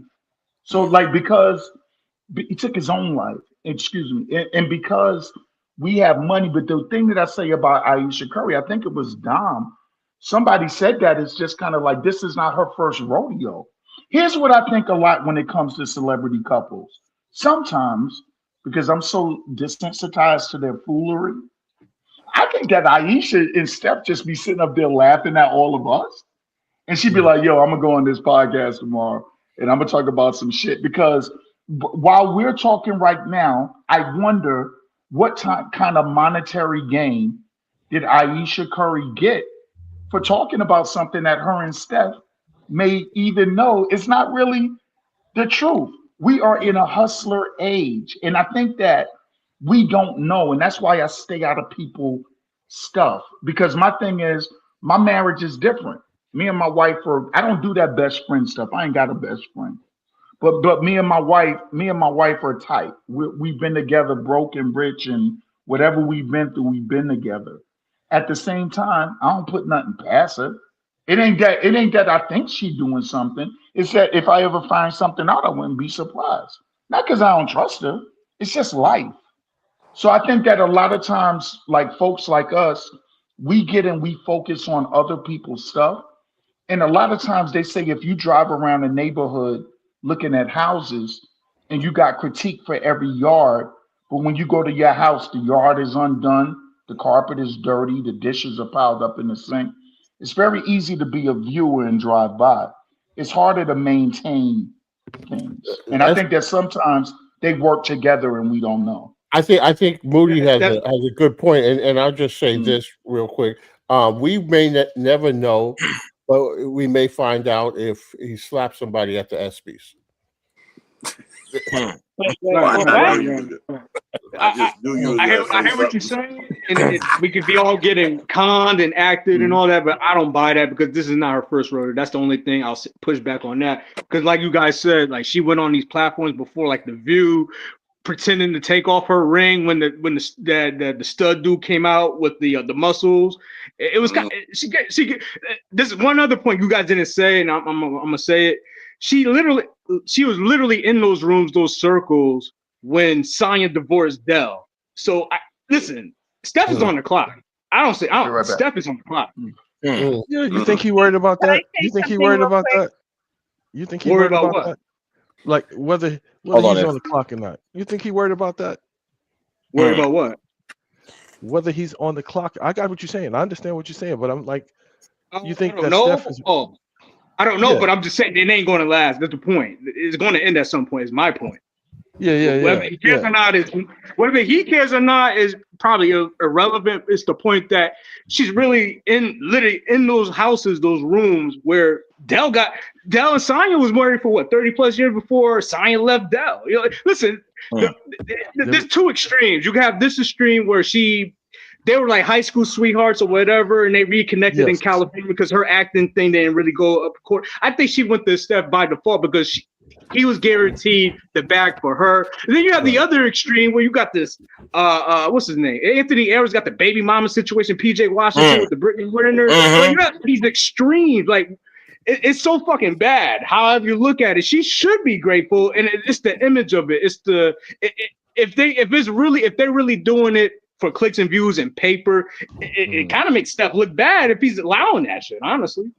Well, do they really need the money? But bad is good. Bad is good today, yes? Isn't bad good? Anything is good today. But that to Bishop's point, that's what makes it even weirder, to me at least. Can I just say one thing real quick? People need to recognize the signs, both men and women. First of all, men need to stop marrying people with a pretty face and a tight pussy. I'm sorry. Whoa. I'm sorry. Wow. Hey, look, Rodney will kick both of us off the show at the same time. You go, Gibbons. You go. Before you go on, excuse me, ma'am, excuse me, before you go on, I just want to read the disclaimer. In no way, shape, or form are any of us advocating not marrying a woman with a tight yayo. So that part, That's we're gonna problem. firmly, That's the we're gonna problem. I'm firmly, except for Moody. we're gonna I'm firmly sorry. disagree with That you on that is part, and now you Wait, may where did he proceed. go? Where did he go? Oh, there he is. Okay. That's Jesus. the problem with guys. I'm sorry, guys, but if you want and I'm not saying that your marriages are not great, and this really is just guys in general, at least guys that I know. They get into relationships based on how good the sex is. Stop it. That's true. not all it's about. It's not just yeah. about the sex. It's for me, I am so attracted to intelligence. You don't even know. If you're not quoting quantum mechanics, we can't be friends. You need to hang up right now if you're. Yeah. Not the place for you. Hey, I want to. But she hit something. She hit something on the head, and just really quick. First of all, salute to every brother on this phone, every single one of us, by showing that see, these podcasts are powerful because we can break generalizations. So what happens a lot is that one thing I love about In the Paint is that sometimes we all get excited and we all say things people won't agree with, but In the Paint is not a cutoff culture. Like what you were saying, Queen, right now, on a typical podcast, people be cutting across. Everybody's listening. First of all, it's an honor to have you here. The second thing is that you're talking agree or disagree or whatever. I will say for myself, because I've been traveling, playing sports and doing like martial arts and stuff like that since I was 17 years old. Wow. I've been all over the world. So when I met my wife, sexually, my wife was a lame. And like if my wife comes down, if she even comes, she'll say, yeah, I was kind of lamish what he's used to. I've had menage a trois in Taiwan. So it's kind of hard not to be a lame to me. Because like I'm looking at you and I'm like, oh, you getting doggy style. Look at this bullshit right You wouldn't believe me if I told you. You wouldn't believe me if I told you. What you done did some freaky. celibate. Me and I've you been need to start a celibate for podcast. 11 years. Yeah, all right. Yeah, well, I don't know if I'm but old that's enough okay. to be on this podcast. I'm just saying, I've been celibate Y'all for said 11 keep it years. real. Damn. I have. I mean, lost 3 years you know of what? life. Somebody told me we need Well, to I'm a resurrect Kevin survivor of Samuels. sex trafficking. I'm a survivor of sexual assault, domestic violence. Okay, so okay, no doubt. Respect. I prefer quality over quantity. That's why I say if you're not quoting quantum mechanics and listening to Carl Jung or whatever his name is, or Dolores Cannon, we can't be friends because I am attracted to smart people. All right, Bishop, give that disclaimer again. No, it's just not just smart people. I like not like Bill Gates. He's just creepy, but like the whole thing. Smart, nice looking, all the below and above. Well, I'll just say my wife, same way. I mean, she says I'm a smart ass, so I guess is that qualified? Covers two. Hey, two David, extremes. you think, big bro, you think. Oh Jesus! Hilarious. So yes, everybody. It seems like everybody, like I said, every marriage is different, and what we may deem as like loose behavior may be, totally acceptable to, look at how Will and Jada operated for many, many years. Dude, don't even go there. Until they opened up the door and everybody walked in to see, what was going on with that situation. Right. It's kind of like she definitely is a little out of the pocket with some of the stuff that she's saying. A little out of the pocket, but again, can I just say, if you look in totality, it's kind of like I don't think like it doesn't look like Steph is kind of like worried about that, because at the end of the day, it's a whole lot easier for him to to move on and hit reset than it would be for her to do it. So, but that's what I don't understand. He could, especially if he's well, let's just say well endowed. you know, what? like pause. Can we talk about the game? I mean, she's keeping it 100, guys. Craig, you ready to She's talk? keeping it 100. She's keeping it 100. Craig's ready to talk about the Yankees all of a sudden. But I'm saying she has everything, but she shows serious signs of narcissistic personality disorder. She wants everything to be about her. Yes, that's true. And she's mad because he's famous and she's not. That's all it comes down to. She needs to grow up. She needs to face her demons, or she needs to step off the plate. That's all it is. Well, you just said, Evelyn, you just said something that a lot of women won't admit, and they project it onto men. This whole narcissism, like most narcissism or narcissists are women, but they project it on men. And it's easier because when you talk about narcissism when it comes to men, it manifests itself in simple form. When you talk about narcissism with women, it's a whole lot more covert. Women play the victim. Yes. Women play the victim, and it's disgusting. I want to punch them in the throat. Well, hold on. Straight to the throat. Word up. Some women, not all. Well, right. What'd you say? That word gets thrown around way too much. You could do one thing and somebody's gonna call you a narcissist. For men. That's again. I mean, for men. Hold on. Women call us narcissists all the time. I've been called that 100,000 times because of a comment. It's like, enough with this. It's like they learned a new word and they just want to use it every chance they get. Right. Like that it's getting ridiculous now. Like that's I'm not saying anything against men or women. Shamik, Shot. You know what I was noticing? I'm just saying people get thrown in categories so much because people are so complex that they'll have different behaviors all over the place. But I don't think any one defines him. Like Moody, for instance, he got the bucket hat on. He's from Brooklyn. He says crazy stuff, but I'm sure he makes sense a lot of times too. Like we can't just call him crazy because of crazy statements. That doesn't define him in totality. I think everybody has some narcissism in them, but that doesn't mean they're a narcissist. Of course, but when you make everything about yourself, me, I don't know your last name, government, but I swear to God, you remind me of 3 of my big brothers. Let me find out that we're related, man. What part of Brooklyn? I'm from East Flatbush, Brooklyn. I'm from 28th Street between Beverly and Tillman. I used to be on East 16th in Cortellia.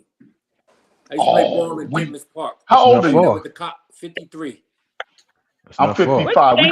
We crossed paths because we was them guys on the court. Yeah, we was them guys. 53 and 10 days. And my name was Shamik Devon Allah. Wait, you said your government name is what? Devon Allah. Craig Robinson. Yo, you got a big brother, right? Wait. No, So I'm the big brother. You the big. Okay. So Moody, isn't your name Robinson? Yes. Yeah. That's my So name. you both are Robinsons.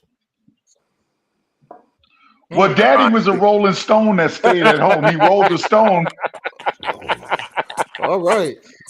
He rolled the stone, but then came back home. I mean, he was like an alternative Rolling Stone, you know? He rolled it and then he brought it back in the house and then rolled it again. Like my dad was like like a bowling lane. You throw the balls and the ball come back. Sharing is caring, right? I love him though, no doubt. Yeah. Yo, if we related, kids, you got to come meet the other 830 members of your family that are illegitimate fathers made from the babies. Oh my God. I live in Georgia. I live in Decula, Georgia. I used to live in Atlanta. I don't know where Decula is. It's about 32 miles from Atlanta. East. North. North. That's not too bad. Yeah. Let me. I'm sorry. It might be my brother, y'all. Come on. Stop. Let me take a quick turn away from Mrs. Curry and get into this next topic. Oof. Yeah. Ice, maybe. Who suggested that? I wonder. I don't know why y'all chose to do this, man. Some young man from Queens. Oh boy. Big up to all my family from Queens, man. What up, Queens, man? Love y'all, bro, forever. Thank you very much. That's what Dave and I represent.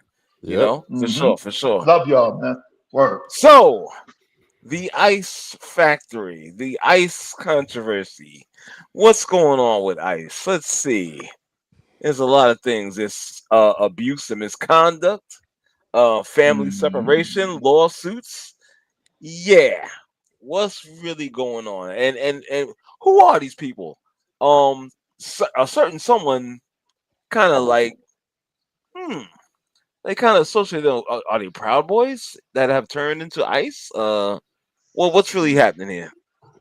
I'm going to wait for everyone to speak. I'm going to literally shut the fuck up. I know y'all don't believe that. I'm gonna shut up and put my when I get permission, oh Bishop, I promise, bro. I'm going to literally sit here and drink beer until the host or somebody says, "Moody, what do you think?" Starting right now. Look, starting right now. Starting. Oh my God. Yeah. So please the tell me that's not Old English. Oh Jesus, that's Modelo's. No. That So Old ice. English that you're drinking, that stuff is He's nasty. a Robinson. No, the ice situation is first. I think I posted something in the group chat that's kind of like, why are they hiding their faces if they're doing such a noble job? Right. And because I watched, they know they're doing wrong. And I watched videos of like different scenarios and stuff. And if you remember when we got to this point where everybody was like, something needs to be done, the country is going to hell and this and that. There's drug cartels, the Mexican gangs, this, the that, the blah blah blah, the blah blah blah blah blah blah blah. Vote for me. When we got to that point, then all of a sudden it's like, yeah, we're gonna deport all of these, illegals, this, that, blah blah blah. Only thing that I see is them going up into like elementary schools, terrorizing kids, them going to hotels, going to kitchens, going to farms, going into places where people are basically scrapping a living and trying to do something positive and deporting those people.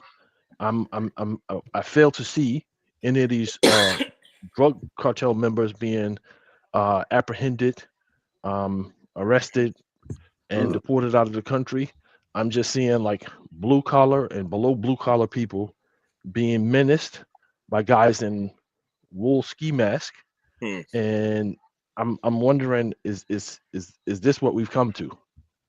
Is this what we've come to? Because if you look at the history of this country, just about everybody who's talking about immigrants at some point was an immigrant. Right. At some point in your background, whether it be 2-3 generations, sometimes even 4 generations, you guys were considered immigrants yourself. So I'm confused as to like this whole like everybody's a villain if you're an immigrant. You're a villain. You this, you're that. It's like this country moves off of immigrant labor. So if you're I'm a second generation immigrant. Right. All right. No, I guess because my father was born in Rome. So. Hey, Angus, it looked like Queen speaking. Oh shit! What happened, man? I'm sorry. Did I lose you? No, continue. Yeah, we hear you. No, it looked like the Queen was talking. Her mouth is moving. Yeah, she was talking. I didn't hear her. Sorry. Maybe that was me. Yeah, she was talking. I'm sorry. I didn't hear that. I'm sorry about that. Anyways, I still don't hear her, but. Oh, am I on mute? No, I'm not on mute. We hear you. Anyway, so does that make me a few more beers and Moody won't see you either? Yeah, a few more beers and you're talking to me like this. Exactly. Wait, hold on. Let me go out and come back in, guys. I'll be right back. Okay, brother. My question is it because I'm white that I'm not getting deported, or I mean, because some of these people, every person that I see getting deported has brown skin. Well, they haven't got to you yet. They haven't got to you yet. That's the answer right there. It's not because you're white. It's because you're not the flavor of the month right now. You know, it trickles. I hate to put a hierarchy on it, but it trickles up. So a few years ago, it was the Haitians, and especially with those of us who are old enough to remember when the AIDS crisis came out and how they were demonized in that regard. And so what happens is when you open the door for certain groups to be vilified, after a while, it'll move up. Mhm. And I think this country itself has profited and controlled based off of hate, not love. Mhm. And so Mhm. when you identify a problem and then you identify someone as being the cause or the root of the problem, and that's how you get people to join together to single out certain groups. And so yes, we've had an immigrant problem, uh, um, but when you attach it to people's fears of certain types of people, that's what drives it. And so right now, it may be the immigrants that are coming from Latin American countries. Tomorrow, it may be another group. And Mhm. until they finally get to the point where they've got us all cornered and they're controlling Mhm. everyone. So it's not so much about the who, it's about when. When when is it going to be? Because everybody's turn is coming, and Yep. so that's why when I see them, I understand that there is an agenda, and they're starting at the bottom level as far as those with the least protective groups, and then they'll work their ways up. Ultimately, it will come to a point where we're all going to be looking like, well, what happened? I mean, history will tell us Angus, I'm what on. Hitler did, and Mhm. the determining of, well, here's a problem, here are the people that caused the problem, and then Hitler was able to get his Gestapos, and this is what ICE is looking like.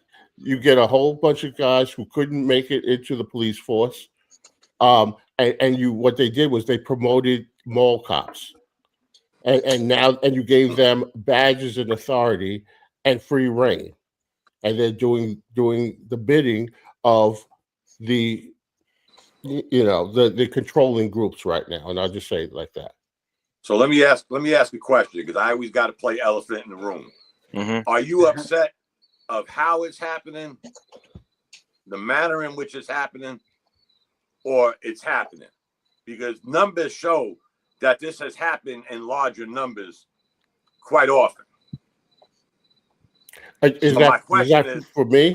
So my question is, are you upset with how it's happening, why it's happening, or what are you upset about? Because again, I could give you statistics that over 2,800,706 people were deported, which was a record of a 32-year high. But I don't think nobody cared then. I'm not going to say nobody cared. I just don't think we picked and choose the way we are now. So I'm asking again, are you mad at why it's happening, or I'll what? answer, and then real quickly I'll answer my version of it. It's not so much being upset, it's being aware. I think that the problem that I see is that it seems to be just this uncontrolled, where you're giving people this free reign, and they may have an agenda that is different from somebody else's agenda, but you're giving them some power. You are empowering them and allowing them to take whatever their feelings are. It's not about policing. ICE is not a police force. So what was the agenda then? I'm sorry?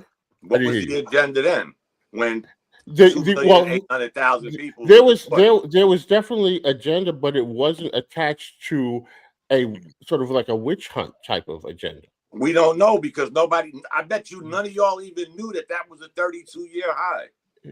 No, I didn't know, but the point is that my only point, but Dave, neither side knew. My only point is 9 years ago, nobody gave two shits, I assume, because nobody knew these numbers. It's like all of a sudden now everybody is overly concerned Why I don't know. Well, here's the why, We've and I'm gonna seen get this movie before. But here's the why, and then I'll get off of it. I think I know why. Well, the why is because the original, when those numbers that you're quoting, they were attached to a rhetoric. What was the rhetoric? We don't even know what the rhetoric was. We just know. Right. There wasn't no rhetoric. That's the point. That's the point. So the fact that today in 2025 we could identify a rhetoric that is attached to that started back in 2016. But what was the rhetoric then, though? The rhetoric was that you have these people that are crossing the border, and they are taking your jobs. They are attacking your women. They're doing also. You identify. That ain't what I asked, Dave. I asked, what was the rhetoric then? There wasn't no rhetoric. But no, there wasn't no rhetoric. That's what I'm saying. So let me just. I'm trying to catch up, guys. So 2,800,000 people were deported. There was no rhetoric, no cause, and no concern. It's not. Again, the numbers. The numbers are one thing. The feelings that people have changed, because the reason why we are now focusing on it is because it's attached to a rhetoric of hate. We don't know what was the rhetoric then, though. But it doesn't matter. That's not people. But no, Can I go? I'm gonna let you go. I just want to say that today it is much more on our minds because you attach those numbers to a rhetoric of hate. That's the point. So Dave, the point that you're making, is 110% valid. And unfortunately, you can always, like Dom is saying, is he's attaching numbers and saying, hey, look at the numbers. What you're saying doesn't really hold water because of the numbers. Now, if I looked at if in fact it was only 100,000 people that were being deported today, and during the Obama administration 5 million were deported. When they were deported for cause. They were deported because they shouldn't have been here. They were deported because they were illegal. They were deported because of various violations. It wasn't broadcasted that we're sending them to countries that are not of their origin. It wasn't broadcasted that they're pulling people out of like churches, that they're going to elementary schools and terrorizing kids because their parents are illegal. It wasn't broadcasted in a way that is villainizing a certain people, a certain race, a certain type of person. It wasn't done in that sort of way. And what Dave is saying is this was the start. This ideology was the start of something really, really sinister, because we've seen it happen before. It was the start of something really, really sinister. And this country is kind of like moving in that direction, because you start off with the A group, and then you're going to go to the B group, and then you're going to go to the C group. And then before long, it's like anybody who doesn't look like this is. We're already in the B group, by the way. Anybody who doesn't look like this is the problem. Now I can see how you just saying numbers. Yeah, because nobody cared back then, so we don't even know. No. It's not that people didn't care. It's not that people didn't care because you didn't know. It's not that people didn't care. It's not that people didn't care. That's untrue. It's that because now it's being associated. Again, I'm gonna reiterate what Dave said. It's being associated with race. How many criminal arrests have been made on these deportations? Who knows? See? Exactly. Who knows? But somebody will say people are just being arrested and deported for no reason. Because you take a small portion of what you see. Like, I think you started, Bishop, with, or I don't know who it was, about the mask. Right? Somebody said, why do they wear a mask? Right? Yeah. Doesn't SWAT wear a mask? But this is not criminal. You're not apprehending dangerous criminals. So when SWAT goes in, SWAT is apprehending dangerous criminals. Right. It's a volatile situation. It's a life and death situation that the police force can't deal with. This is somebody working at a bodega, somebody picking fruit on a farm, somebody working in the hotel. Yeah, this sounds like every week we go through this, and to me, just me, guys, it sounds like the same rhetoric a certain party keeps feeding, but you're not looking at the real numbers because you're looking at just an aspect of it. But again, guys, y'all make it sound like everybody that's been caught and reported. You willing to ignore? Over so you willing to ignore the hatred associated with it? We're criminals. But I'm saying you. Hey, do y'all know the host is not on the call? Say again. He's on. The host is not here. Yeah, he's on. He's there. Is showing his face. He's actually. He's on. He went to sleep 20 minutes. If you want to, ignore. No, I'm saying you want to ignore. You want to ignore a lot of the rhetoric and a lot of hatred. But you want to ignore the numbers. On the numbers. Right, exactly. And just focus on the numbers. I'm not. And again, I'm not. It's impossible for some of us to do that because we walk in a different light. You ain't been. All I'm saying, guys, is we're looking at one aspect, but we didn't look at that aspect.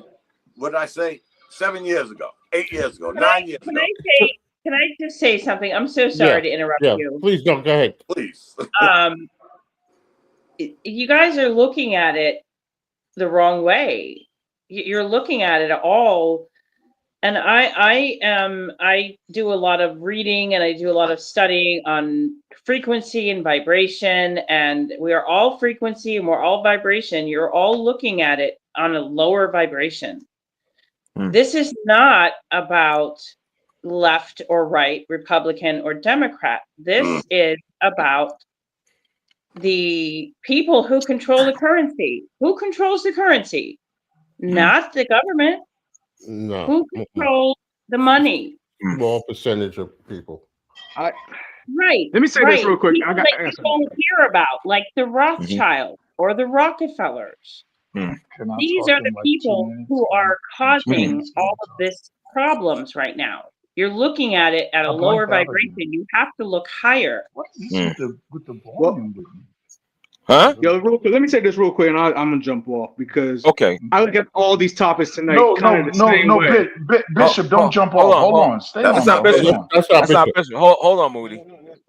So, Sanchez topic, Ayesha Curry topic, this topic is all the same to me. And the reason why I say this is the same because I'm currently out of the country and I don't pay attention to the mainstream media. The whole point I'm trying to say is all this shit related to all these topics tonight, including this topic of ISIS, the picking and choosing of the media. That's the point. The point is we don't know, like Dom said, we don't know what happened back then, but we do know the numbers because they didn't have a magnifying glass on what was happening in real time at that time. There was no Reddit.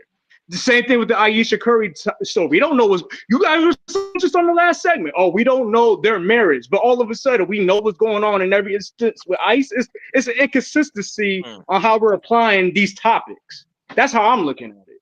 And I go back, and then it goes back to my issue is the media. It's the media, whether it's these podcasts, whether putting a microphone in front of Ayesha Curry, or it's the picking and choosing on certain medias on both the left and the right. When you see certain arrests, you don't see everything. You're only getting snippets of the magnitude of all the. We don't see the entire picture, and I think sometimes we jump to conclusions on what we're seeing on TV.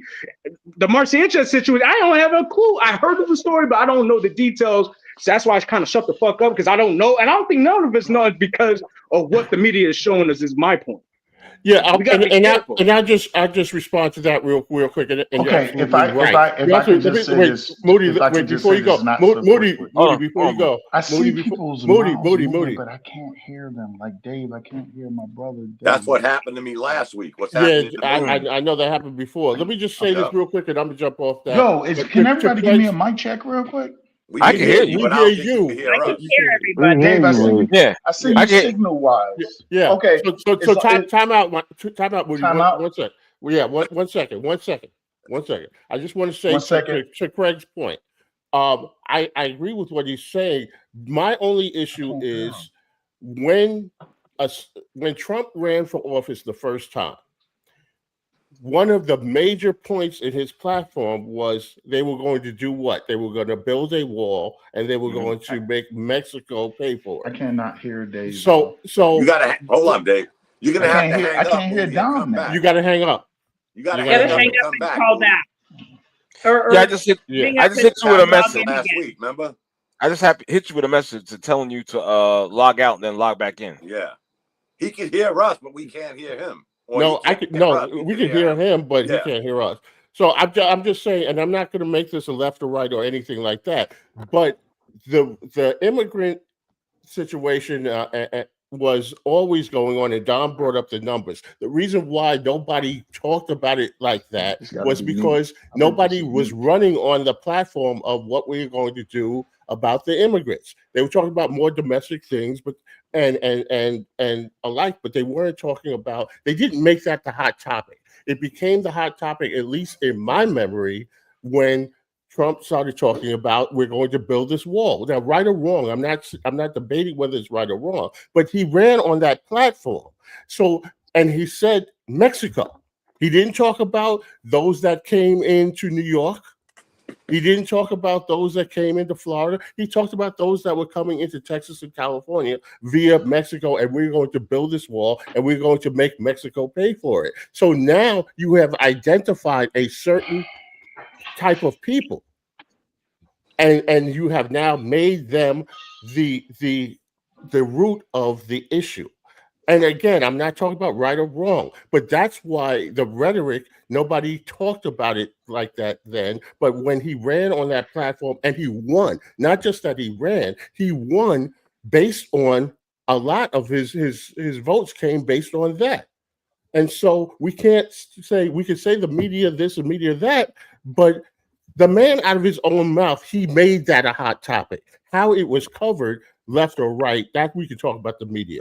But nobody was thinking about, I wasn't thinking about a wall on the Mexican border until he brought that up. So I'm not going to absolve him of that and just say, well, the media tells us what they want us to know. But he did press conferences and he ran on that and people voted for him for that. Well, that's totally not what I said. I said every topic tonight is literally picked and chosen based off what you guys saw in the media. Mark Sanchez, Ayesha Curry, and Ice. That's all I'm saying. That's why I'm saying that's the point. The point that is a point. But what I'm saying is, I'm not going to say that this issue with ICE, we're only getting our understanding of it because of the media. That's true, but it was introduced. Who started that? But again, Dave, to your point, Dave, and I always commended him for this. Obama was the one that said there's no skipping the line. If you're coming here seeking asylum, there's a way to do it. Right. Now, this guy is saying you didn't do it that way, so you got to go back. But who was Obama did? Except who was Obama? Rodney, I can hear for the moment. Who was Obama talking about? When I don't know if I'm wrong or misunderstanding, but when Obama said you just don't skip the line, right? Was he talking about the people that were coming from Mexico and Central and South America? Yes, the ones that were coming solely. Yeah, the ones that whoever was coming through that section of the border, Dave. He said, and remember, this is the one thing. Like I said, I'm not a fan of his, but I will always give credit where credit is due.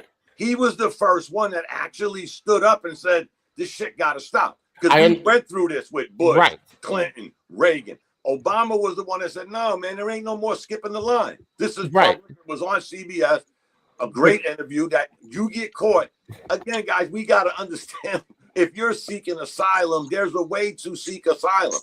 You just walking through an open door is not seeking asylum. Yeah, so I agree with that. But so now we don't know who you are, Dave. But my point about that is that when Obama said it, you're saying that he said, well, no one skips a line, there's a process, which it always should be. He didn't say that the worst of the worst are coming in, and when they get here, they're going to rape your wives and daughters, and they're going to steal your jobs. He didn't attach that narrative to it. They're going to eat your cats too. Yes. So he didn't attach a narrative of hate, because when Obama said it, nobody was saying, "Well, yeah, we got to go get those people and lock them up and do all this stuff." The people weren't talking about that, but when you attach it to hate, which is connected to people's fears, then people react and their responses become very dangerous. Can I say it? Can I say a few things? According to Dom, we need to ignore that, Dave.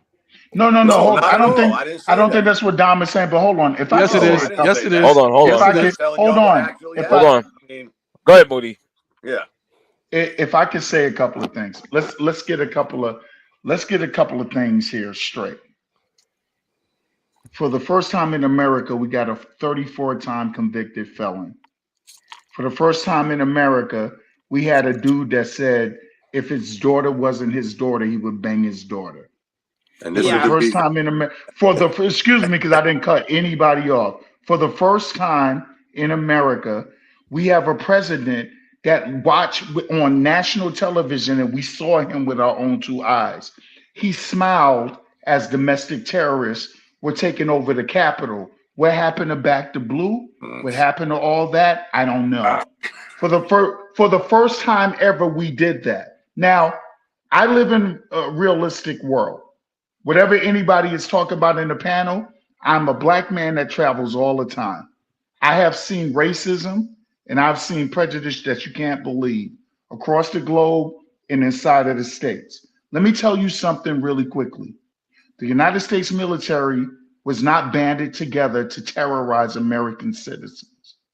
Anytime that an American citizen is being detained with full ID and everything, you cannot justify that. My family is full of classified and unclassified military and police and EMS people and doctors and lawyers. Let me explain something to you. There is this thing that used to stand firm, and it was called amendments. And so, what happens with the amendment, this is the first time for a very long time. When people talk about Obama and Biden, if we're going to be factual, if we want to talk about facts, I'm pretty good at facts. So when Biden left office, there was actually a steady stream of illegals being streamed out of America. The numbers are right there. Why weren't they doing it with the numbers? Since when did it reminds me of Caitlin Clark fans. They don't have any accomplishments to talk about, so they talk about attendance. So what you're telling me is that if you say, yo, look at the numbers, well, fuck the numbers, because what the other presidents were doing, they were doing what America was supposed to be built on. They were obliging a process of how you get rid of illegal aliens, and you do that. Upon Joe Biden's exit, illegals were being detained and deported upon evidence. Now, here's the thing. I did a video like this, so I don't mean to sound redundant, but just let me repeat what I was kind of saying there. The blue states are the only states right now that there is aggressive in the street, kick down your door tactics. I live in a red state, and let me tell you something, I'm all over this state. I ain't seen an ICE agent yet. So when people talk about these, when they talk about these numbers, let's talk about truth. Let's do some facts real quick.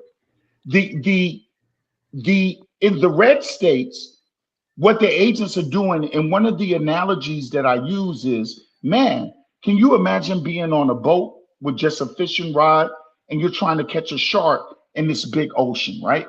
And it's a fight and you need some help and da da da. Now imagine going from trying to catch a shark on a boat to trying to catch a goldfish in a bowl.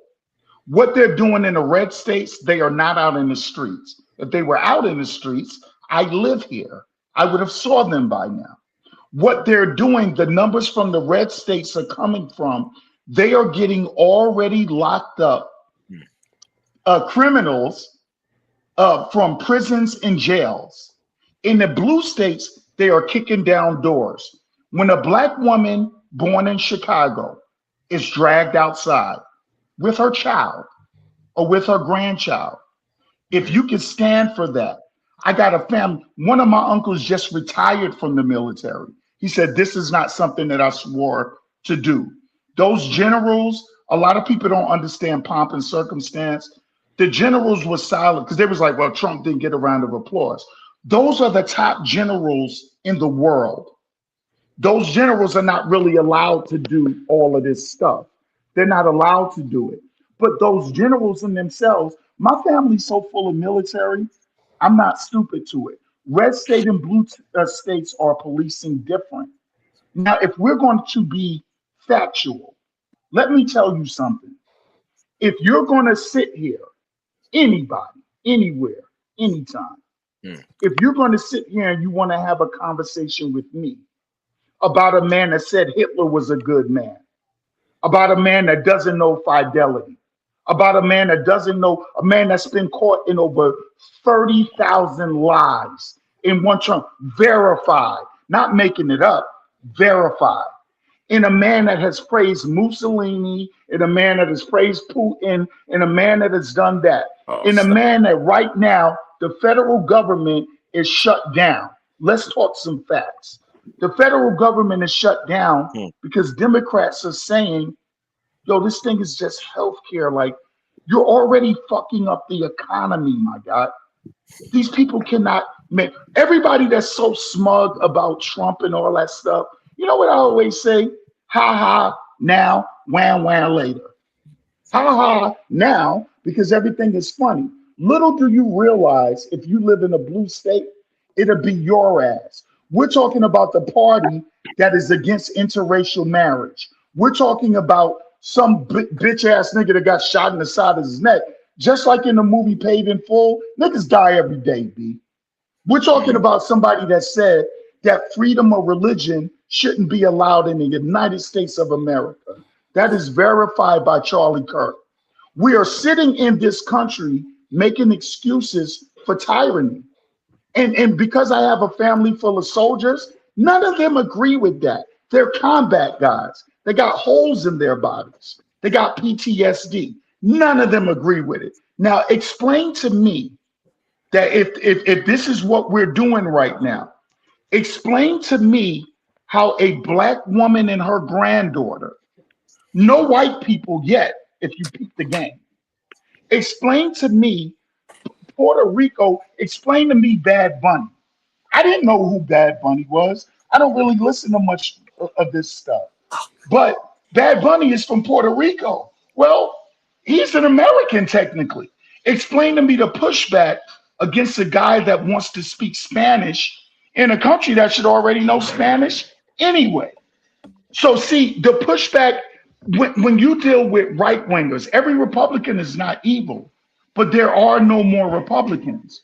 When you're dealing with anybody that can support Donald Trump at this stage, you have to understand you got to deal with them precisely. Here's what I know from the mountains of Georgia. I have seen with my own eyes, these militia guys are shooting Trayvon Martin targets. I'm going to go a little bit, but guys, just give me a little bit of space. I'll get off really quickly. Yo, I have seen the Trayvon Martin targets. I have seen the Obama targets in the North Mountains of Georgia. I've seen the Michelle Obama targets. I've seen the Martin Luther targets. When Obama and Bush were deporting citizens, they were not caging them. 2-year-old babies were not in cages. I'm going to cut off right now because some of this. No, but if we're going to be factual, we okay, let's talk facts. We know who put the cages at the damn. Who put the cages on the border? Huh? Let's talk facts. Time out. I gotta. Let's talk facts. I gotta say time out. I gotta say time out. We know who put them cages at. Okay. With that being said. And the Yankees are losing. I gotta put up with this. Okay. We can do facts though. I'm a fact guy. Listen, that ain't a fact. That is not a fact. Okay. You know what? I'm gonna end this. We gonna continue this at another time. I don't know if I'm gonna get on politics again, but that's okay. You guys have a wonderful evening. Enjoy the rest of the game. Try. Yeah, I gotta end this because I gotta go to work tomorrow. Sorry, brother. Yeah, no, but we can always, hey guys. So I tell you what, hey Rodney, do a part 2 to the whatever, because this is very funny. This is kind of hilarious to me how you can you're supporting somebody that is just telling you. It would be different if he wasn't telling you. So, but no, let's get some facts. Oh, by the way, Dom, the cage thing with Obama, I got more facts for that. So let's do a fact show. I'm down for the facts. Let's do a fact show. So with that being said, we're gonna shut it down. Guys, thank you for joining. Love you guys. What's up, Queen? Peace, girl. Thank you, everybody. Bye. Thank you for joining. Good Thank night, you for joining, everybody. everybody. Hey, y'all stay ready, get ready. Love y'all, man. Bye.